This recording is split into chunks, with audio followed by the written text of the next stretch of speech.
the OldPreMeds podcast, session number 158.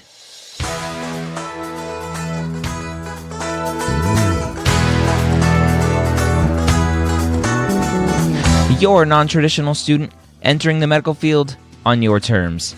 You may have had some hiccups along the way, but now you're ready to change course and go back and serve others as a physician.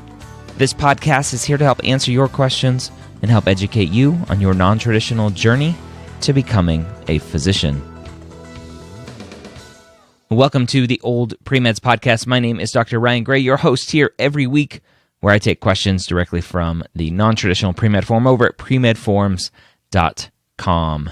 If you are new to the OldPreMeds community, new to the OldPreMeds podcast, new to podcasting in general, I highly encourage you to go to mededmedia.com. That's MEDED media.com, where you can see all of the podcasts that we offer here at the MedEd Media Podcasting Network. We have the Pre-Med Years, OldPreMeds podcast, which is what you're listening to. We have the MCAT podcast, the MCAT Cars podcast, specialty stories, and coming soon as I'm recording this is board rounds for first and second year medical students. So check them out. Oh, we also have Ask Dr. Gray Pre-Med Q&A. So many podcasts, so many more coming. Check them all out at mededmedia.com. Today we have a great post from someone up in Canada, our friends from the north, and she's wondering, she says, I'm writing from Canada, so I'm not sure how this question relates to those from the States, but I'm a Metis woman. I had to look that up. What is Metis? And it looks like Metis is very similar to our Native American population here in the U.S. So she says, I'm a Metis woman and am planning to apply to medicine this year.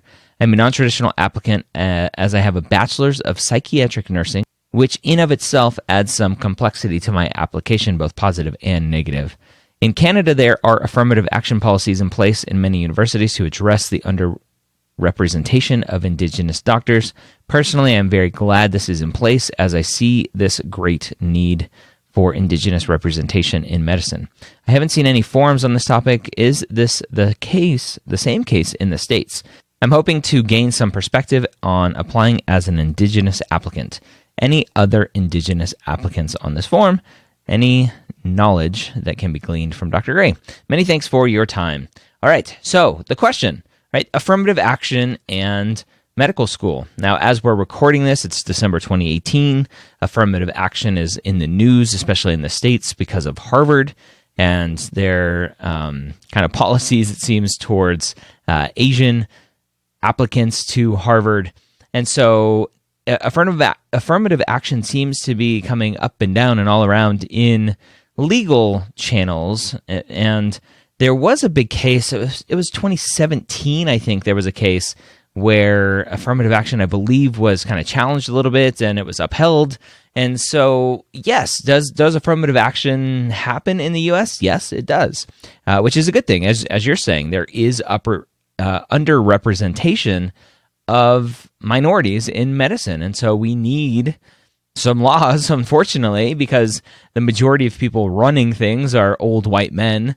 And so we need some laws to say, hey, old white guys, you need to start accepting students that represent the U.S. as a whole. And that means more Latino, Latina applicants, more Black students, more students from everywhere, from every walk of life. We need those students in medicine because we have a population that looks like that. And so we need physicians that look like what our population looks like. And I know where I do some teaching at the University of Colorado, they were very excited this year. Their numbers are showing a lot of diversity amongst the LGBT community, with African Americans, and so they're really trying to bring diversity into their class. And it's not only just to have a badge of honor, but it helps the class. Having that sort of diversity in your class, the diverse backgrounds,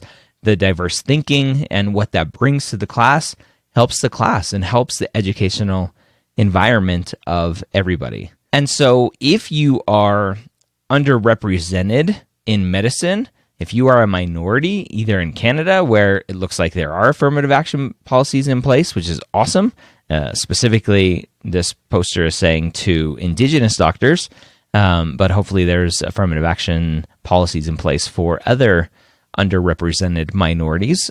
If you're in the U.S., we have affirmative action policies.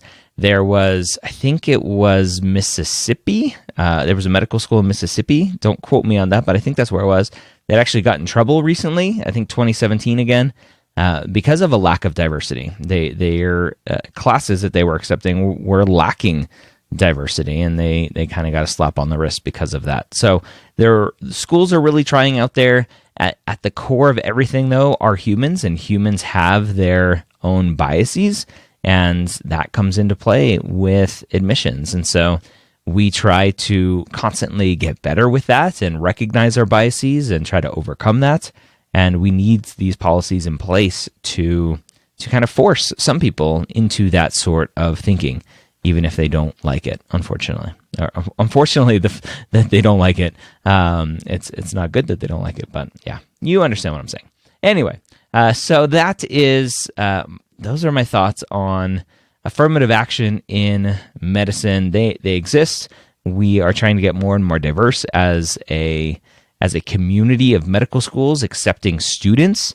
We are constantly trying to raise that bar to get our classes looking like what our population looks like. And it was just in the news that for the first time ever, I think it was the first time ever, applicants and matriculants, women applicants and matriculants outnumbered male applicants and matriculants for the first time ever, both applicants and matriculants, which was amazing. So we're starting to get that balance with male and female. Now we need to continue to work on getting balance with different ethnicities and races and all of that fun stuff, including socioeconomic as well. That's another big one that'll be a challenge in the future. So hopefully that was helpful for you. If you have a question that you want answered here on the podcast, go to premedforms.com, click on non-traditional premed form, register for an account if you don't already have one,